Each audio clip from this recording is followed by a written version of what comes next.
Hai ladies, selamat datang kembali di Ladini Book Club bersama dengan saya Vina Oy. Kita akan memulai buku yang baru, ini buku yang kedua, yaitu Menemukan Kasih Yesus dari Kejadian hingga Wahyu.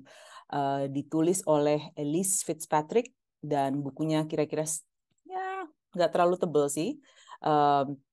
Dan untuk minggu ini kita akan membahas sedikit pengenalan tentang metode membaca Alkitab dan juga struggle dan tantangan yang kita hadapi ketika untuk rutin baca Alkitab. So, kita akan bahas itu dan minggu depan kita akan bahas, 2 minggu ke depan kita akan bahas bab 1 dan bab 2. So, next week itu off atau libur. Supaya Anda memiliki lebih banyak waktu lagi untuk catch up, untuk baca bab 1 dan bab 2. So, that is the plan for today. Saya buka dalam doa dan kita akan mulai ya. Alright, Tuhan terima kasih untuk waktu yang Kau telah berikan. Terima kasih bahwa firman-Mu sungguh kuat dan dapat menjamah setiap kami ya Bapa.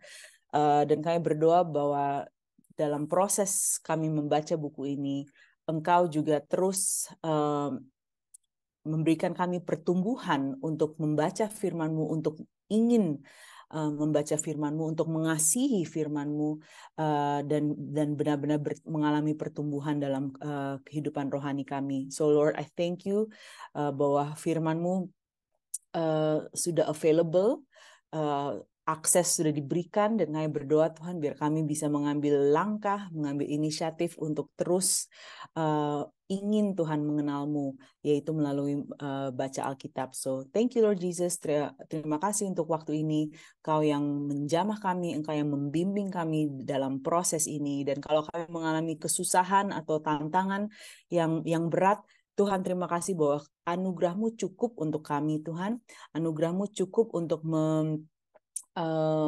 membebaskan kami dari belenggu yang selama ini mengikat, yang selama ini membuat kami tidak ingin membaca Alkitab. Tapi kami berdoa Tuhan bahwa kasih anugerah-Mu, kasih karunia-Mu itu yang akan membebaskan kami. Thank you Lord, dalam nama Yesus kami berdoa dan mengucap syukur. Amen.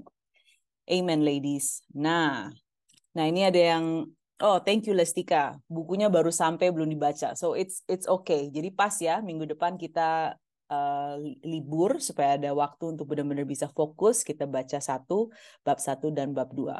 Oke. Sebelumnya kita mulai dengan pertanyaan yang lumayan umum. Kalau misalnya Anda baca Alkitab, tantangan apa yang Anda hadapi yang bikin itu jadi susah untuk rutin baca Alkitab? Karena kalau saya ingat dari diskusi yang dengan guru bahasa Inggris, banyak yang mengalami kesulitan untuk rutin baca. Saya juga mengalami kesulitan untuk rutin baca Alkitab. Jadi tantangan apa yang Anda alami yang membuat itu menjadi sulit untuk Anda ingin baca Alkitab, untuk Anda menyisihkan waktu yang konsisten untuk baca Alkitab. So, this is open question. Boleh di-sharing supaya kita bisa berbagi pengalaman apa yang menjadi tantangan untuk setiap ladies di tempat ini. So, untuk saya bisa mulai dulu. Untuk saya, kayaknya tantangan yang lumayan susah untuk saya adalah karena saya udah sering kalau di handphone ini kita sering scrolling ya. Jadi otak kita itu udah terlatih untuk terus mikir sesuatu. Jadi informasi itu selalu datang. Tahu nggak ladies, ada masanya di mana televisi atau siaran berita itu berhenti. Ingat nggak tahun 90-an kan biasanya di TVRI atau di RCTI itu kan biasanya nanti dia jam berapa, jam 10, jam 11 dia berhenti. Dia mengatakan siaran sudah berakhir dan terus ada lagu Indonesia Raya, terus televisinya itu akhirnya mati. Tapi di zaman sekarang bukan hanya televisi tidak berhenti siaran, tetapi setiap channel warta berita itu akan terus ada berita yang disiarkan, dan itu semua channel warta berita, mau itu lokal bahasa Indonesia atau itu bahasa Inggris atau itu internasional, apapun itu dia akan terus menyiarkan berita. Jadi otak kita secara tidak langsung sudah terlatih untuk terus mencerna informasi. Jadi bahkan kita lihat video-video, kita scrolling video di IG apa di TikTok, itu pun nggak sampai selesai kan sebenarnya. Kalau video-video itu kebanyakan mereka di-cut terus karena udah selesai, durasinya sudah terlalu lama, akhirnya dia ke-cut aja begitu, dan kita ke video berikutnya, terus ke video berikutnya, video berikutnya. Jadi otak kita udah terlalu sering kayak ADHD gitu. Dan jadi kalau waktu untuk baca Alkitab, dan di situ kita di training atau di ekspektasinya adalah untuk membaca tanpa ada gangguan, tanpa ada stimulus yang lain, dan itu otak saya jadi kayak mati gaya. Ini jadi gimana gitu, jadi mikirin yang lain, mikirin aku harus balas WA-nya si ini, aduh email ini aku belum balas. Jadi kepikir yang lain-lain karena otaknya udah terlatih untuk terus ayo abis ini apa. Sedangkan kalau kita baca Alkitab, kita harus fokus mencerna, baca, dan tadi kita baca apa ya? Balik lagi, baca lagi. So I think that's one of my biggest struggles is gimana untuk otak saya tenang dan bisa fokus baca Alkitab. Oke, jadi that's my tantangan yang saya hadapi, yang saya alami. Bagaimana dengan ladies yang lain? If you can unmute, kalau Anda bisa unmute atau sharing di chat, that would be great. Dan kita akan bisa sharing sama-sama dan we can encourage saling membangun satu dengan yang lain. Okay, who wants to go next? Ayu atau Lovia, Lestika atau Kalvina? Ayu, oke, silakan.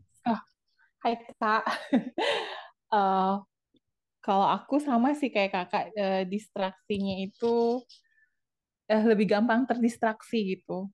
Untuk duduk kan gini, kalau kita pas baca Alkitab itu kan harusnya habis itu kita merenungkan, terus message-nya tuh apa gitu. Kadang saya sukanya baca yang saya suka gitu. Maksudnya cari ayat-ayat yang untuk diri saya gitu. Jadi kayak saya sempat baca sepintas itu, penulisnya tuh menekankan berkali-kali kalau sebenarnya Alkitab itu ditulisnya itu bukan buat kita, tapi untuk menceritakan Allah itu sendiri gitu. Untuk tahu kalau jadi selama ini kan mikir baca Alkitab tuh ya karena di rumah ya, kamu harus baca Alkitab biar ini gitu. Baca Alkitab. Kalau ada sesuatu yang terjadi tuh kan nggak baca Alkitab, jadi itu tuh yang kayak jadi beban. Jadi baca ya sebacanya aja, kayak baca novel gitu loh Kak. Tidak meresapi itu gitu sebenarnya kan. Karena sebelum saya tahu Injil gitu, saya merasa ya Allah gitu aja gitu, bukan Allah yang hidup. Sedangkan ini kan firman tuh firman yang hidup, itu jadi makanan buat jiwa kita kan. Jadi itu sih struggle-nya sih Kak, mau bener-bener bukan cuma sekedar baca, tapi minta tuntunan Roh Kudus juga untuk membuka mata hati dan pikiran kita gitu. Jadi untuk biar bisa relevan sama kehidupan kita sehari-hari, itu sih Kak. Sama struggle-nya. Ya, berarti tadi Ayu you mention a little bit tentang untuk mencerna tadi apa yang dibaca, terus you also mention tentang beban untuk baca Alkitab untuk saat teduh. Karena kalau misalnya kita tidak saat teduh, terus nanti sesuatu yang tidak menyenangkan terjadi, itu kan karena kamu sih nggak saat teduh. Atau misalnya, I also experience that. Saya juga pernah mengalami diskusi seperti itu. Kalau misalnya ditegur oleh otoritas, kita melakukan sesuatu yang nggak baik, terus atau sesuatu yang tidak baik terjadi, kita mengalami pergumulan apapun itu dalam kehidupan rohani kita, terus pertanyaan dari mentor atau otoritas mungkin, kamu saat teduhnya gimana gitu kan. kayak ada efek langsung gitu kalau saat teduh tidak dilakukan, berarti nanti ada pergumulan loh, nanti hal yang tidak baik akan terjadi. So I recognize, saya mengenali apa yang Ayu bahas tadi. Iya Kak. So I Sama recognize. ini sih Kak, kalau boleh jujur, saya itu kayak ngerasa perjanjian lama itu kayak ngebosenin. Karena saya kayak nggak bisa ngubungin sama sekali kisah Yesus di semua perjanjian lama itu. Jadi kan tentang sejarah dan lain-lain. Jadi saya tuh lagi tertarik ke perjanjian barunya gitu. Sedangkan perjanjian lama itu kan sebenarnya perjanjian baru yang belum tersingkapkan. Kayak gitu lah Kak. Sedangkan Ya, perjanjian baru itu perjanjian lama yang sudah tersingkapkan. Itu jadinya harus saya rubah lagi. ya, Jadi ya, membaca ayat tuh bukan karena yang saya suka gitu, tapi karena kayak emang karena Roh Kudusnya yang menggerakkan gitu loh, Kak. Itu ya, sih PR-nya. ya. That's good. Jadi saya senang Karena banget dapat buku ini sih, Kak. ya, me too. Saya juga, saya juga kebayang nggak kalau nggak ada Kristus yang bisa kita lihat telusuri dalam perjanjian lama itu benar-benar boring sekali kalau kita lihat buku-buku seperti kitab-kitab seperti Imamat, 1-2 Tawarik. Ini hubungannya apa? Saya cuma baca sejarah Israel, terus itu hubungannya dengan kehidupan saya apa? Relevannya apa? Dan itu sangat-sangat susah untuk kita terus. Ayo kita seru berapi-api untuk baca kitab sejarah. It's a little bit nggak relevan untuk saya. Jadi saya semakin nggak berminat, interested. So I understand. Makanya saya juga sangat mengucap syukur kita bisa sama-sama membaca buku ini dan sama-sama belajar untuk melihat apa sih artinya Kristus itu menggenapi firman firman Tuhan seluruhnya, termasuk perjanjian lama. Apa itu artinya Tuhan Yesus penggenapan nubuat atau nubuatan yang dinubuatkan di perjanjian lama. So ini semua nanti akan masuk akal, ini semua akan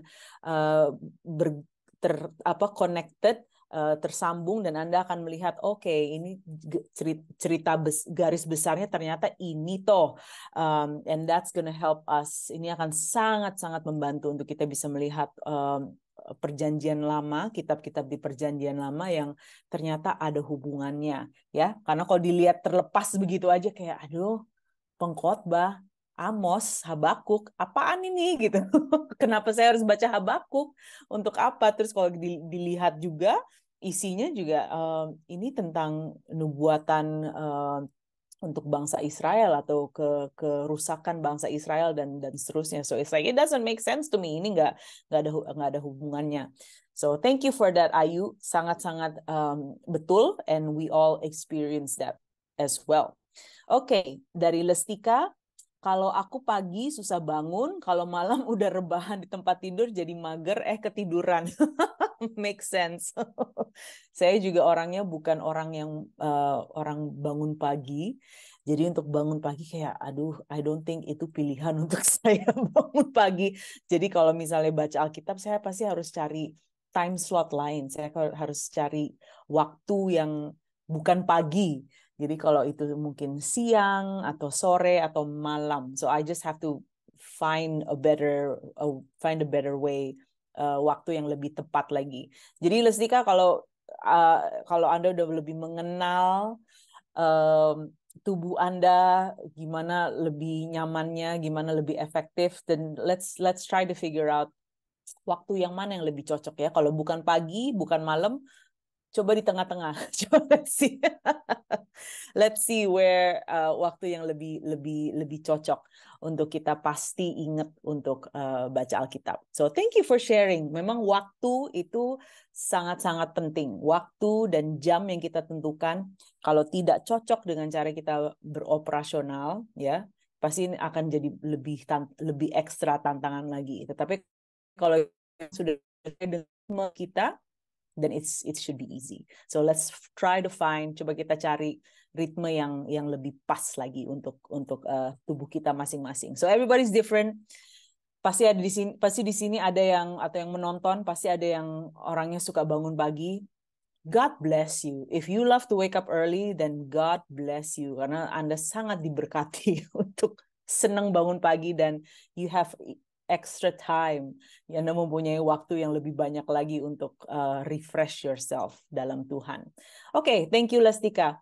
Lovia atau Kavina, kalau mau sharing, please go ahead ya. Saya ingin memberikan kesempatan yang sama semua bisa berinteraksi dan berpartisipasi.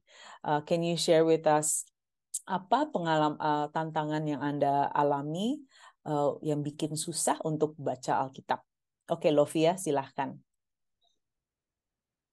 Halo Vina. Halo. Shalom. Shalom. Silakan. Shalom juga semuanya. Sorry baru Ini saya baru pertama kali Oh, nggak apa-apa. Anda sangat, you baca are so bukunya. welcome. You're so Sebelumnya sih welcome. udah, ya, thank you. Kalau buat saya pertama-tama sulit untuk konsisten ya. Yang Itu bikin yang sulit apa? sulit.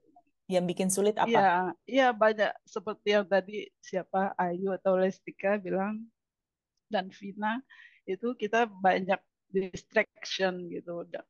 Pada saat kan kita sekarang kalau baca Alkitab itu kan pakai handphone ya, Iya, pakai HP. Jadi iya, pada saat baca itu kadang ada notification tuh muncul ya. Itu tiba-tiba jadi mengganggu gitu. Kadang ada telepon masuk. Jadi iya, setelah itu, jadi apa yang tadi kita udah planning, seharusnya kita selesai dalam 15 menit. 1 jam kemudian nggak iya, kelar-kelar. iya, Iya, seperti itu gitu. Kadang sedangkan kerjaan udah menunggu. Akhirnya kita stop, ya udah bisa terlupakan begitu. Waktu waktu berjalan terus gitu. iya, Seperti itu, Vina. iya, iya. Thank you loh, Ada aja Lovia. gitu. Mm-mm. Ada aja Notifikasi. yang mengganggu gitu. Ya, ya.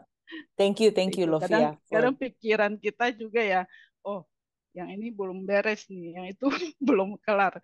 Mau kerjaan ini, kerjaan itu gitu.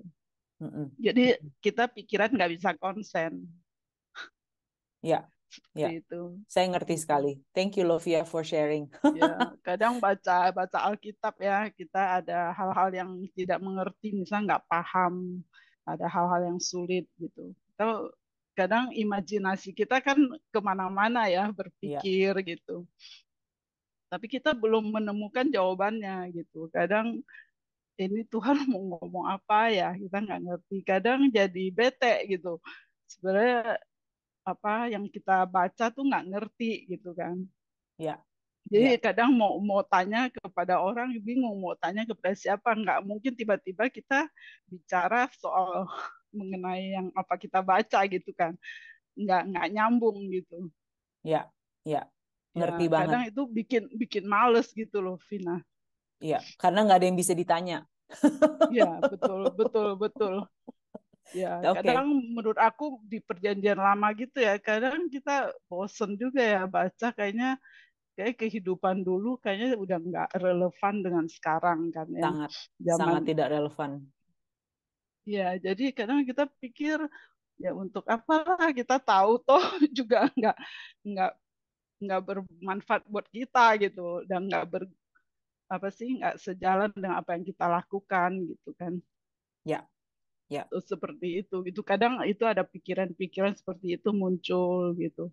Padahal sih kita setelah baca kita baru ngerti eh, sebenarnya itu sangat penting gitu ya buat kita. Setelah saya juga sangat bersyukur ini Vina ada bikin book club ini ya, karena saya kan memang dari dulu-dulu tuh selalu punya alasan ya, selalu punya alasan tuh nggak punya waktu buat baca buku gitu. oh, that's good. Oh, I'm so glad. Ini memang rencana Tuhan. Iya benar sekali ya, Ini saya juga solusi dari ingin Tuhan. ingin baca buku gitu, tapi nggak tahu mau mulai dari mana gitu, buku apa yang bagus, Ya, ya, yang tepat untuk dibaca gitu ya. ya, Saya ya, merasa waste time gitu ya kalau baca sesuatu kita nggak tahu ini bagus apa enggak gitu, ya, nggak ada yang rekomen gitu ya. ya. Dan memang di lingkungan saya dari kecil tuh dari teman-teman memang tidak ada yang me- Baca buku. mengangkat Ya, mengangkat topik soal apa hobi baca buku tuh nggak ada gitu. ya, ya. Jadi Itu itu itu sangat itu struggle orang Indonesia, I think ya, Lovia ya. Untuk budaya ya Indonesia betul. sangat sangat belum belum terlalu umum untuk baca buku. Ya, ya, saya bersyukur sekali ini ada book club ya. Saya ingin ingin sekali gitu baca, ada waktu gitu untuk baca-baca gitu. Ya, Terus ya. dan ini diadakan tuh puji Tuhan banget. Yeay, I'm Seperti so itu. happy. Saya senang dengernya. Saya juga sangat-sangat bersyukur Tuhan yang sudah atur, Tuhan tahu ada begitu banyak ladies yang rindu untuk baca buku, yang rindu untuk bertumbuh juga dalam mereka punya pengetahuan, pertumbuhan dalam rohani. So He knows, Tuhan tahu, dan Dia sudah menyiapkan just for you. Ya, dan itu bukunya, walaupun yang pertama, buku pertama ini kan kemarin baru sampai ya, Vina ya. Ya. Yang ini nih, even aku belum buka nih, Vina. Kelihatan nggak? Ya. Allah Maha Pemurah kan ya? Iya. Ya. Ini masih disegel. Oh. Karena kemarin, iya, saya cuma dengar dari YouTube karena saya belum baca, jadi nggak bisa ikutin topik pembahasannya karena nggak nyambung kali ya. Ya, it's okay. Ada Belum baca. videonya ada di YouTube. Jadi kalau misalnya ada waktu nanti untuk baca, bisa ngikutin diskusinya juga dari YouTube. Kalau misalnya penasaran apa sih yang diomongin sama ladies lain tentang buku itu. So, thank you Lovia. Ada masukan lagi atau ada insight lagi yang ingin dibagikan? Ya, itu aja Vina. Cuma saya bersyukur banget gitu yang Vina beri provide this gitu loh, this group. You're welcome. Sangat sama-sama. My honor. Thank you. Salah satu doa dijawab. Yay. So good. Thank you. Bagaimana dengan Calvina? I don't want to put you on the spot. So if you prefer untuk saya hari ini observe dulu, nggak apa-apa Calvina. Tapi kalau if you want to juga sharing, membagikan kenapa menurut Calvina baca Alkitab itu susah atau banyak tantangannya, please let me know. Silahkan unmute. But if you feel saya observasi dulu, it's okay. Just let us know in the chat. Ya. Okay. Oh, I see you unmute. Go ahead. Sebenarnya ini juga kali pertama aku untuk ikut Ladini Book Club juga. Selamat datang. Welcome. Thank you. Ini posisinya juga tahunya dari Kak Tracy juga, dikenalin dari YouTube juga. Jadi baru mulai bisa sempat ikut baru sekarang. Ya. Kebetulan baru ngeliat judulnya baru kemarin. Ya. Jadi bukunya memang belum dipesen juga sih. Ya. Jadi mungkin ini jadi nyimak dulu. Ya, nggak apa-apa. Dan untuk struggle baca Alkitab dari aku sendiri mungkin sama dari yang lain, soal terdistraksi ya dengan notifikasi, dengan panggilan-panggilan mungkin di rumah ada apa, ayo bantuin ini, bantuin itu. Padahal posisi masih baca. Jadi kadang-kadang udah ngelakuin hal yang memang di luar baca Alkitab, balik lagi udah mulai blank, kayak tadi udah baca kurang lebih setengah pasal, tadi awalnya nangkep apa ya? Iya, sama. Tadi baca apa ya? Nangkep apa tadi gitu. Jadi kadang-kadang malah pas lagi di akhir hari, kadang suka ditanya sama papa mama, tadi baca Alkitab dapat apa? Oh my, ditanya. Wow. Ditanya. Ya ampun. Ditanya. Kadang ditanyain gitu. Maksudnya hari ini udah baca belum? Kalau udah baca, kamu dapat apa hari ini? Ya, kadang bisa jawab, kadang lupa gitu. Ya, ngerti. Kayak ini dapat apa ya tadi ya? Baca dari mana ya? Ya. Sama juga struggle yang lain itu kadang-kadang ikut dari aplikasi Alkitab kan. Suka ada renungan, ambil dari sini, dari kitab ini, baca dari ini. Ya. Itu sempat agak bikin bingung, kayak sebenarnya aku lebih cocok untuk mengikuti renungan harian yang disediakan oleh aplikasi, atau aku harus baca bener-bener dari kejadian urut semua dari awal sampai akhir gitu. Ya. Itu yang sempat bikin struggle. Oke. Thank you loh Calvina udah sharing. Wow, ditanya with your itu bisa menjadi motivator lain loh for beberapa ladies, karena kalau kita nggak ada accountability, kalau nggak ada yang nanyain ya lebih, oh ya udahlah, nggak usah baca juga nggak ada yang tanya. But the fact that kamu ada yang nanya, berarti bisa menjadi lebih motivation kayak, okay, I need to have something ready. So I don't know. Dan regarding devotional atau renungan dari aplikasi atau baca bukunya yang dari kejadian terus secara kronologis, itu masing-masing orang preferensinya berbeda-beda dan Tuhan bisa memakai segala macam cara untuk metode membaca Alkitab. Sometimes it works. Maksudnya ada musim di mana waktu itu dengan devotional saya jalan banget ya, benar-benar bagus banget. Dan ada masa di mana Tuhan highlight beberapa buku kayak untuk bulan ini kamu baca buku Kitab Roma. Untuk bulan depan kamu baca whatever 1 Korintus. Jadi tergantung musim yang Tuhan sedang lakukan dalam kehidupan Anda. It's different. There are also I know people yang juga baca satu Amsal satu hari, karena Amsal itu 31, jadi pas sekali dengan bulan ya.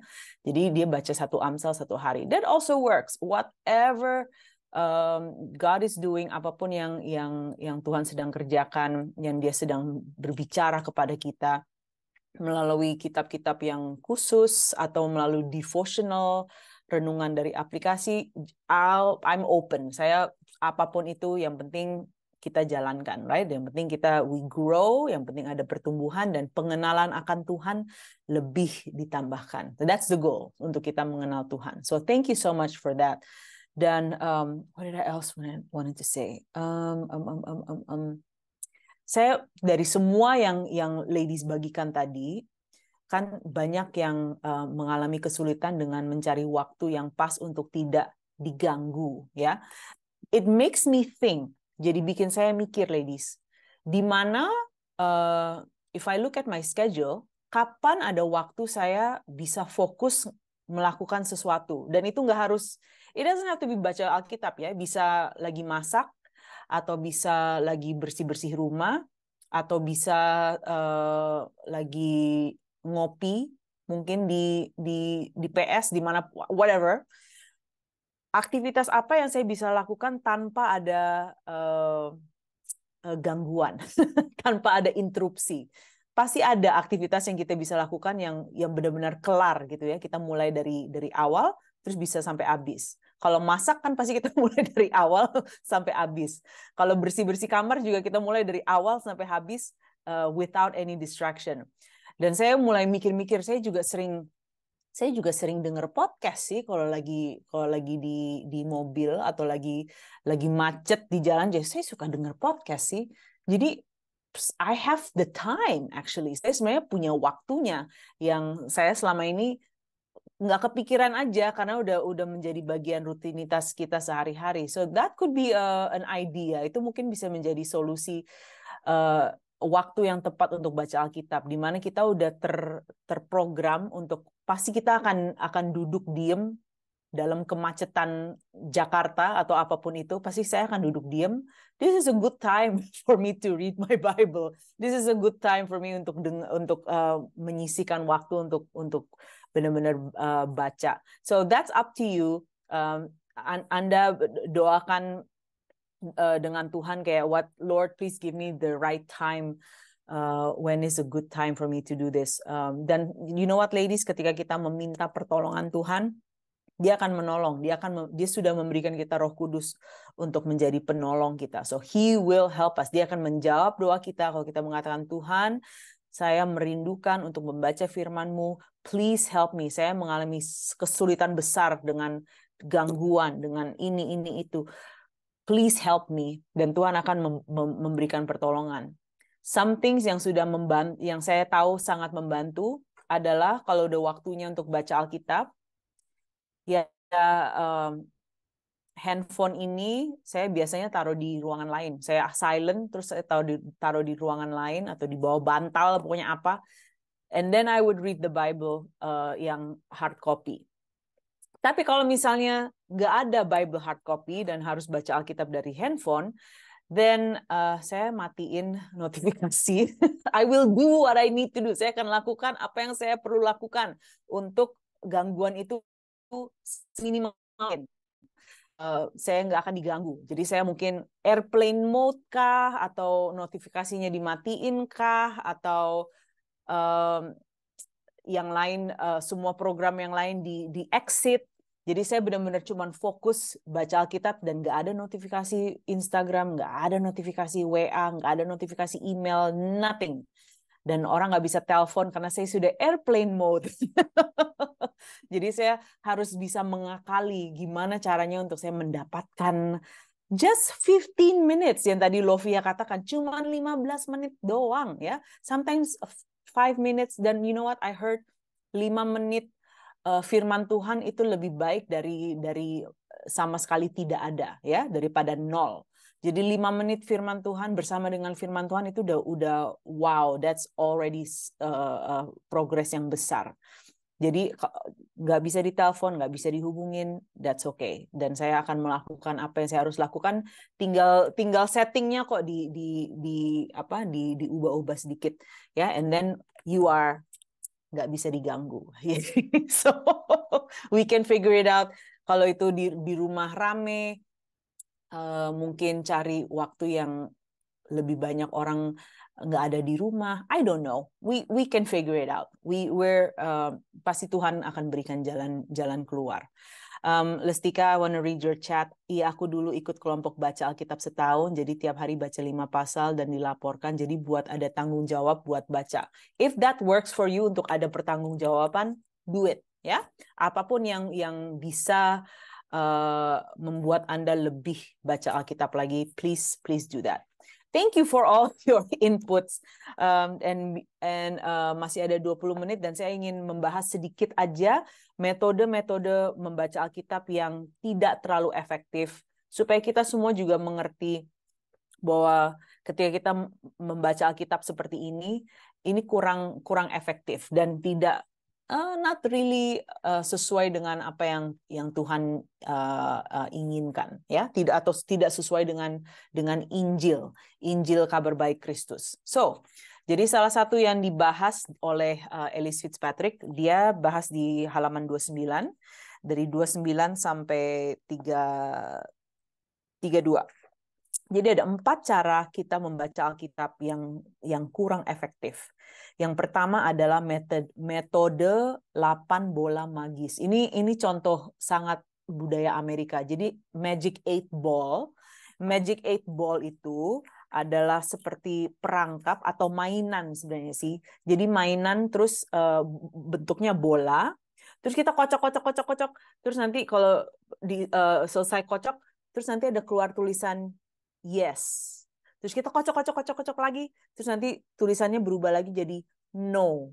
Terus kita kocok lagi. Terus nanti tulisannya berubah lagi kayak maybe. Jadi ini kayak alat mainan untuk ya lucu-lucuan aja sih, untuk membantu kita mengambil keputusan.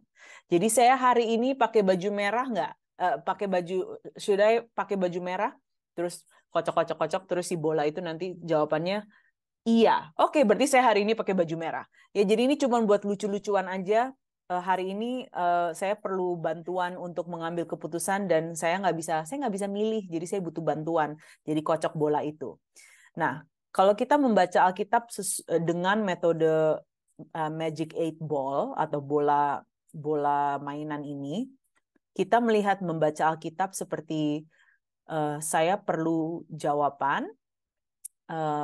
Apa yang Alkitab katakan, ya? Apakah saya perlu tahu nih, saya perlu pindah gereja atau enggak? Saya perlu pindah kerjaan atau enggak? Saya should I date this guy? Apakah saya should I berpacaran dengan orang ini? Should I bangun hubungan dengan orang B? Saya perlu network nggak sama orang C? Ya, apapun itu. Dan kita ke Alkitab, ke firman Tuhan untuk mendapatkan jawaban spesifik dari Tuhan. Apakah saya perlu pindah ke kota lain, Tuhan? Apa jawabannya? Terus kita kocok bola itu, terus kita seperti baca firman kocok bola. Oh, firman ini mengatakan bahwa kita harus pindah ke luar negeri. nggak seperti itu. Karena kalau kita melihat Alkitab seperti Magic 8 Ball, ini lebih berkaitan dengan kebetulan, ya. Kebetulan saja kita buka, terus firman-Nya mengatakan ya pindah ke luar negeri. Ketika kita memakai Alkitab dengan cara ini, akhirnya kita akan merasa kecewa karena bukan diciptakan untuk seperti itu, ya. Ketika kita membaca Alkitab bukan untuk senternya kita. Apakah Tuhan akan menjawab doa kita untuk mengambil keputusan? Of course dia akan menjawab doa kita. Dan saya percaya Tuhan bisa secara langsung berbicara kepada kita. Tuhan bisa secara langsung memberikan jawaban kepada kita. Tetapi kalau kita datang kepada Alkitab, sangat-sangat bagus kalau kita tidak fokusnya diri kita sendiri. Tetapi fokusnya adalah apa yang Tuhan ingin katakan, apa yang Tuhan ingin memperlihatkan tentang pribadinya, apa yang kita bisa lebih kenal lagi tentang Tuhan, ya. Jadi itu yang fokus lebih efektif. Nah, apakah Tuhan bisa berbicara kepada kita ketika Tuhan, saya bingung nih, saya mau ngambil kerjaan yang A atau B. Tuhan berikan kejelasan dong, Tuhan, saya pengen tahu. Saya ingin melakukan kehendak-Mu, gitu kan? Biasanya kita doanya seperti itu. Tuhan bisa berbicara kepada kita dengan terus tiba-tiba di hati kita muncul, coba deh buka Amsal 3, ya. Itu bisa, Tuhan bisa melakukan itu. Terus kita buka Amsal 3, oh jawabannya ternyata di situ. Tuhan bisa menjawab doa kita seperti itu. Tapi kan sekarang yang lagi dibahas adalah cara kita meng-approach pembacaan Alkitab. Jadi kita approach baca firman Tuhan bukan dengan senternya saya, fokusnya saya, tetapi lebih ke apa yang saya bisa pelajari tentang karakter Tuhan. Apa yang saya bisa pelajari bahwa pengenalan saya akan Tuhan akan lebih ditambahkan lagi. Jadi itu fokusnya dari cara pertama ini yang tidak efektif, ya. Yang sebenarnya harusnya kita approach the Word of God untuk mengenal Tuhan lebih lagi, bukan fokusnya saya atau bagaimana firman ini akan berbicara secara spesifik ke dalam permasalahan saya. Which is, by the way, yang tadi saya udah katakan, Tuhan bisa berbicara langsung untuk memberikan kita solusi. Nah, yang kedua, metode berita utama. Jadi kebanyakan orang juga membaca Alkitab dengan mereka korelasi dengan berita. Dan ini sangat kelihatan, especially now, ya, dengan perang yang di Israel dan Palestina ini, Palestina banyak sekali orang Kristen yang juga yang memakai headline dari berita. Tuh kan bener kan apa yang Alkitab mengatakan, bener kan yang ada di kitab ini. Dan sangat tidak efektif dan sangat berbahaya ketika kita melakukan ini, karena kebanyakan yang dibahas di Alkitab juga belum tentu ada kaitannya dengan dunia kita saat ini. Banyak dari apa yang ditulis di Alkitab adalah untuk dunia mereka saat mereka menulis kitab itu tersebut, ya. Jadi kalau kita menarik implikasinya, kita menarik interpretasinya dengan dunia di saat ini sangat-sangat tidak efektif dan sangat berbahaya.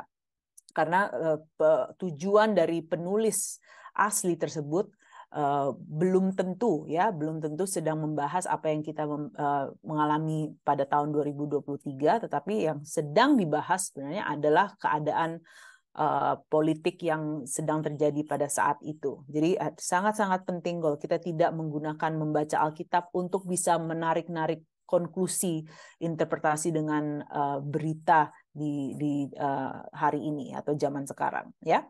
So itu adalah metode kedua yang tidak terlalu efektif. Banyak orang Kristen memandang peristiwa tertentu di Timur Tengah sebagai penggenapan Alkitab. Namun yang terbaik adalah memperluas pandangan kita dan tidak mencoba memakai peristiwa-peristiwa itu sebagai bukti bahwa Alkitab benar. Berita utama di koran tidak membuktikan kebenaran Alkitab, melainkan kebangkitan Yesuslah yang membuktikan bahwa Alkitab itu benar. Okay, so that's very good untuk mengingat kita kembali. Oke, jadi itu yang metode kedua. Ada dua lagi, ladies. Yang ketiga adalah metode quid pro quo. Quid pro quo ini artinya ini untuk mendapatkan itu, atau lakukan sesuatu untuk memperoleh imbalannya. Ya, nah ini tadi yang dibahas sama Ayu sedikit nih. Kalau misalnya saya saat teduh, kalau saya baca firman, nah pasti Tuhan akan memberkati saya. Atau sebaliknya, wah saya hari ini mobilnya mogok. Oh, aku tahu kenapa aku hari ini mobilnya mogok. Karena tadi aku nggak baca Alkitab sih, ya. Kamu sih tadi nggak baca Alkitab, makanya sekarang kamu ada kejadian yang tidak terlalu menyenangkan. Nah, itu pro. Jadi kita melihat membaca Alkitab adalah garansi bahwa kita akan memperoleh imbalannya, bahwa Tuhan akan berhutang kepada kita untuk memberkati kita dengan sesuatu yang baik. Dan dia juga membahas di sini bahwa wah ban mobil saya kempes dalam perjalanan ke kantor, dan itu adalah karena dia lupa membaca Alkitab di pagi itu. Dan ketika kita membaca Alkitab sebagai jaminan bahwa kebaikan yang kita alami seperti jimat untuk melawan kesulitan, itu pasti nanti ujung-ujungnya, ladies, kita akan menjadi sangat sinis dan akan menjadi sangat apatis karena hal-hal buruk akan tetap terjadi. Walaupun kita baca Alkitab atau tidak baca Alkitab, kita tinggal di dalam dunia yang sudah ternodai oleh dosa, yang jatuh dalam dosa. Jadi banyak orang berdosa dan konsekuensinya akan saling menyentuh satu dengan yang lain, ya. Kalau ada seseorang yang melanggar rambu lalu lintas, kesalahan dia akan menyentuh our own experience, pengalaman kita. Jadi kita tidak bisa mengkontrol bahwa kita hidup di dalam dunia yang hal-hal buruk terjadi. Jadi sangat berbahaya kalau kita menggantungkan, atau seperti kita melihat membaca firman Tuhan seperti ada hubungannya dengan Tuhan memberkati kita atau tidak, ya. Benar, merasa kecewa dengan apa yang tidak sesuai dengan keinginan kita. That's right. Thank you, Lovia. Jadi sangat-sangat penting untuk kita bisa melihat, oh saya ini baca Alkitab bukan untuk ingin menerima berkat. Saya sudah diberkati, saya sudah diterima, saya sudah dikasihi, saya sudah diberkati oleh Tuhan. Oleh karena itu saya baca Alkitab, ya. Persis di halaman 31 nih, di akhir paragraf yang di atas. Kita tidak membaca Alkitab untuk memperoleh berkatnya, kita membacanya karena berkatnya sudah menjadi milik kita, ya. Jadi sangat-sangat penting untuk kita mengingat ini supaya tidak ada tuduhan, ladies. Tuduhan itu tidak ada, ya. Kalau kita tidak membaca Alkitab dan sesuatu hal yang buruk terjadi, nggak ada hubungannya. Kita tidak harus merasa tertuduh bahwa oh karena saya tidak melakukan ABCD. Tuhan Yesus sudah membebaskan kita dari segala tuduhan, segala macam tuduhan. Ada kasih karunia untuk kita, ya, membaca Alkitab. Dan tidak ada hubungannya karena sesuatu yang buruk terjadi. Kita membaca Alkitab karena kita mengasihi Tuhan dan kita sudah diberkati oleh Yesus Kristus. Nah, yang terakhir, metode keempat. Di sini si penerjemah ini dia nggak terjemah, dia tidak menerjemahkannya. Dia WWHD, langsung aja WWHD. What would heroes do? Maksudnya what would heroes do ini apa yang akan dilakukan oleh pahlawan-pahlawan, ya. Apa yang pahlawan di cerita Alkitab ini lakukan. Jadi apa yang dilakukan oleh pahlawan atau tokoh dari cerita di Alkitab, itulah yang saya harus lakukan. Contohnya, Daud mengalahkan Goliat. Daud mengalahkan raksasa yang bernama Goliat. Oh, berarti saya juga harus menjadi seperti itu, ya. Saya juga harus melakukan apa yang pahlawan di dalam cerita ini melakukan. Bahwa berarti ada raksasa-raksasa di dalam kehidupan saya yang saya harus juga kalahkan. Apa itu raksasa yang ada di dalam kehidupan saya? Wah, ada raksasa ini dan itu, ada raksasa finansial, ada raksasa depresi yang saya harus bisa mengalahkan seperti Daud mengalahkan Goliat. Nah, itu kan biasanya kita berpikir seperti itu kan. Kalau misalnya ada tokoh cerita di Alkitab, kita paralelkan kepada kalau saya menjadi tokoh di cerita itu, saya berarti juga harus mengikuti jejak Daud. Saya juga harus mengikuti jejak Abraham atau mengikuti jejak Petrus, apapun itu. Ya, dan kita berpikir saya juga harus melakukan hal yang sama. Nah, kalau kita berpikir seperti itu, kisah itu akan memberitahu apa yang harus saya lakukan. Jadi kita melihat Alkitab, terus kita perhatikan nanti saya harus ngapain nih. Oh, berarti saya harus melakukan hal yang sama seperti si tokoh tersebut. Menjalani hidup dengan iman dan ketaatan itu tidak salah, tetapi itu bukan alasan utama kisah-kisah itu dituliskan. Melainkan kisah itu dituliskan berfungsi untuk mengarahkan kita kepada Yesus. Satu-satunya pahlawan yang benar-benar setia. Nah, kalau kita menjadi pahlawannya ya, ladies, berarti saya harus mengalahkan raksasa seperti Daud mengalahkan Goliat. Ada kalanya, ada waktunya di mana kita tidak akan mengalahkan raksasa tersebut. Akan ada waktunya di mana kita gagal untuk mengalahkan raksasa-raksasa itu. Dan karena memang poinnya adalah bukan untuk kita yang menjadi pahlawan itu. Karena pahlawannya itu bukan kita. Pahlawan yang harusnya menjadi fokus adalah Yesus. Jadi bahkan cerita seperti Daud mengalahkan Goliat, sebenarnya itu hanya bayang-bayang atau bayangan pahlawan yang lebih besar lagi. Pahlawan yang lebih besar yang akan mengalahkan raksasa yang jauh lebih besar dari Goliat, yang jauh lebih ganas dari Goliat, dan raksasa ini namanya kematian, ya, maut. Nama raksasa ini maut, dan ada pahlawan yang akan suatu hari berapa ratus tahun setelah Daud, dia akan bangkit dan mengalahkan raksasa yang namanya maut. Siapakah pahlawan ini? Cerita ini menunjuk kepada pahlawan utamanya, pemeran utamanya, pahlawan sejati, yaitu Yesus. Jadi sangat penting kalau kita melihat Alkitab, cerita-cerita di Alkitab, kita harus bisa melihat ini sebagai penunjuk. Semua ini sedang menunjuk kepada pribadi utama. Semua ini sedang menunjuk kepada tokoh utama, pahlawan utama, yaitu Yesus. Jadi sangat-sangat penting untuk kita ingat ketika kita mulai tergoda untuk berpikir, wah ini saya yang harus menjadi pahlawan seperti Daud.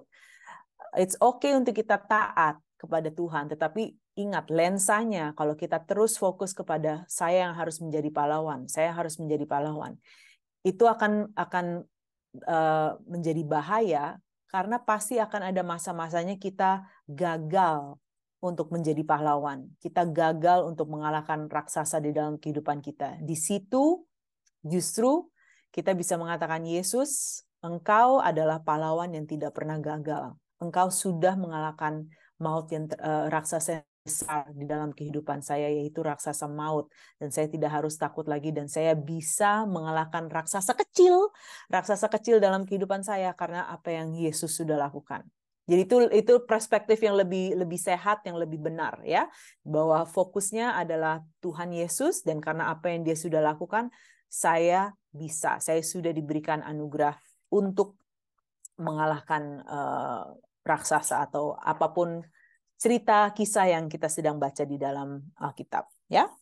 Jadi seperti itu 4 metode membaca Alkitab yang sering kita lakukan, dan saya juga secara jujur juga pernah melakukan ini, tetapi tidak efektif dan ini akan menjadi beban akhirnya, dan akhirnya kita tidak menjadi antusias lagi untuk membaca Alkitab, akan menjadi beban, kita merasa tertuduh, kita merasa kecewa, dan seterusnya.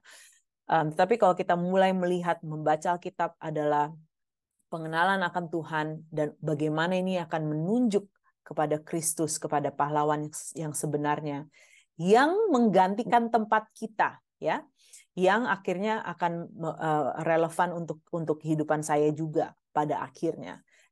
Ini akan benar-benar membantu dan memperkaya cara kita melihat firman Tuhan. Oke, jadi kalau kita lihat bab 1 dan bab 2, di akhir dari setiap bab ada seperti bagian yang kita bisa tulis, yang kita bisa isi. Jadi ada pertanyaan-pertanyaan yang kita bisa menjadikan renungan. Dibaca aja, diisi kalau bisa, sekaligus mencerna ya. Kita jadi ditantang untuk berpikir, kita ditantang untuk lihat lagi dari segi yang berbeda. So ini pertanggungjawaban sebenarnya. So it's good. Kita mulai ditanya lagi tadi yang kita baca tuh apa isinya. Jadi kita bisa rangkum sedikit, kita follow up sedikit dengan membaca bagian dari ayat yang sudah disebut di pertanyaan ini. Dan ini akan membantu kita untuk benar-benar mencerna apa yang sudah dibaca. Jadi kita nggak lupa tadi yang kayak Calvina katakan. Kalau nanti ada yang tanya, saya bisa kasih lihat jawabannya ada di sini, udah ditulis, ya. Jadi semoga membantu. Ada 1 menit lagi, saya akan tutup dalam doa dan setelah ini berarti kelas minggu depan kita tidak ada pertemuan. Anda memiliki waktu yang lebih banyak, you have extra time untuk selesaikan bab 1 dan bab 2. Ya, oke, mari kita tutup dalam doa. Tuhan, terima kasih bahwa kasih karunia-Mu sudah ada, sudah tersedia untuk kami semua. Terima kasih bahwa bahkan untuk membaca Alkitab bukanlah sesuatu yang membebankan, bukanlah sesuatu yang akan membawa tuduhan atau menjadi sesuatu yang tidak menyenangkan, tetapi saya berdoa Tuhan biar mata kami dibukakan oleh Roh Kudus untuk bisa melihat Yesus sebagai pemeran utama, sebagai juru selamat, sebagai pahlawan yang menyelamatkan kehidupan kami. Dan oleh apa yang Kristus telah lakukan di kayu salib, ketika semua kisah-kisah yang kami baca itu semua menunjuk kepada Tuhan Yesus dan apa yang Dia sudah lakukan, kami bisa melakukan apapun, kami bisa menghadapi apapun karena kasih karunia Kristus menyertai kami. Terima kasih Tuhan, dan aku berdoa untuk setiap ladies yang mengalami kesulitan, termasuk saya juga yang mengalami kesulitan untuk mencari waktu, menyisihkan waktu yang tanpa ada gangguan untuk bisa mengambil waktu membaca firman-Mu. Aku berdoa Tuhan biar Engkau yang memberikan solusi jalan keluar. Saya percaya Tuhan bahwa Engkau akan memberikan jalan keluar ketika kami meminta pertolongan. So thank you Lord, terima kasih Tuhan untuk anugerah-Mu yang begitu banyak, yang siap tersedia untuk para ladies di tempat ini. Kami mengucap syukur dalam nama Yesus. Kami berdoa. Amen. Okay. Stop recording.